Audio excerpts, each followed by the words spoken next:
Now, when it comes to being a champion for change and improving people's lives, there are few who could match the impacts of the disability campaigner Simon Green. Simon, who was from Bridgend, died yesterday after being diagnosed with an inoperable brain tumour back in 2020. Tributes have been led by his father Michael and his brother Richard, along with a much wider circle of family and friends, all recognising his tireless fight for disability rights here in Wales. Simon co-founded the Bridgend Coalition of Disabled People and was nominated for many honours, including a Pride of Britain Award and, just a few weeks ago, a prestigious National Diversity Award. Well, I'm pleased to say that his friend and colleague Josh Reeves joins us now to remember Simon. You knew Simon very well. Many people who watched the programme will remember him too. What were your memories of him and what do you think is his legacy, Josh? He was such a creative guy, such a well-known person in his community, and he was such a great spokesman for disabled people.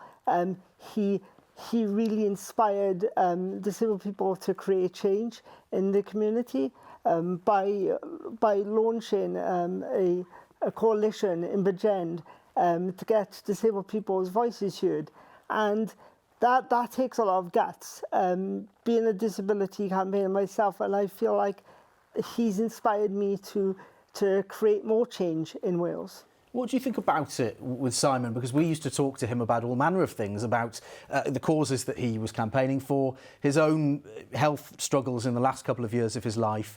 But he was a real force of nature, wasn't he? Was that, do you think, key to what he did? Yeah, he was so talented, and at times I'd think, how are you doing this? How are you going out there and changing, creating change and talking to politicians about what needs to be done for diversity inclusion for disabled people?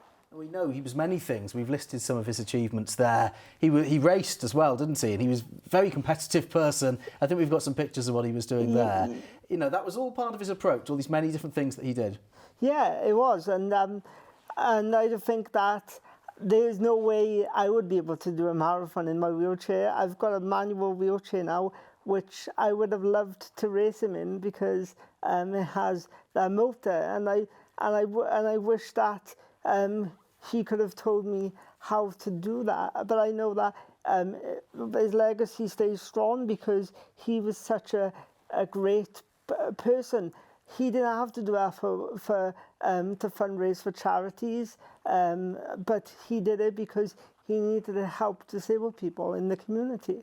There's always so much work to be done, isn't it? I mean, the pandemic's had a big effect on so many people, but also people who have struggled in different ways. What do you think, to sum up, really, is Simon's legacy, you know, in the months to come? Well, he's done so much stuff for Bridgend. He's done so much stuff for Disability Wales, for Leonard Cheshire in terms of the My Voice, My Choice project, but also in terms of my campaign, he's helped me to stay strong. And with him, he's such an inspiring man when he was here, and I'm going to miss him because he... I'm sure you will. I'm sure a great many people will as well. Look, Josh, so we've got time for so much we can talk about there. Thank you very much for coming in, remembering Simon Green, athlete, campaigner, friend to a great many people. Thanks.